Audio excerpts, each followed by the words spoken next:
Со оставката на председателката на Државната комисија за спречување на корупцијата Татјана Димитровска, топката е префрлена во собранието, кое мора да биде поажурно и да избере нов председател пред почетокот на кампањата за локалните избори, велат во невладиниот сектор. Има опасност локалните избори кои треба да се одржат на есен да ја остават антикорупцијската без председател, односно со еден член помалку. Постапката треба да ја водат исклучително ажурно, имајќи во предвид дека се ближи распустот, да кажеме, на собранието, а подоцна и локалните избори во кои што антикорупцијската комисија и како ќе има значајна улога и без председател не би било функционирањето едноставно.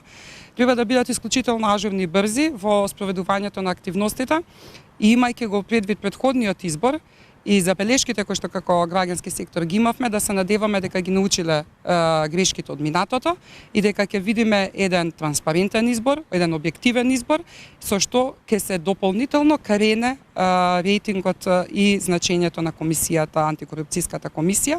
По вчерашната оставка на Димитровска има процедура за избор на нов председател која може да трае 33 дена, но изборниот законник предвидува дека од денот на распишување на изборите, што најверојатно ќе се случи на 8 август, не смее да има вработување во јавниот сектор.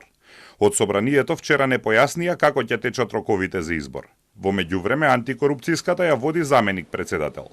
Кога се бираше овој состав на Државната комисија за спречување на корупцијата кон крајот на 2023-та, невладините обвинуваа за политички пазар и оркестрирано и необјективно гласање.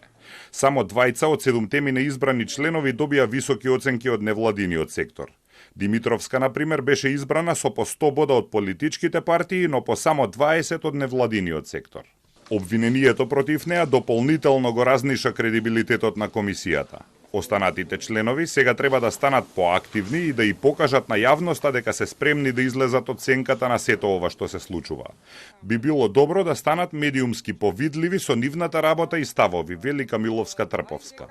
Би било многу добро за јавноста да види дека превземаат активности на проверка на одредени предмети на кои што работела досегашната председателка на антикорупцијска комисија и да видат на кој начин тие истите биле сработени, дали имало пропуст некој во работењето, дали имаме некакви сомнежи во тие случаи или пак и да се констатира дека сепак се спроведе постапките согласно словото на законот.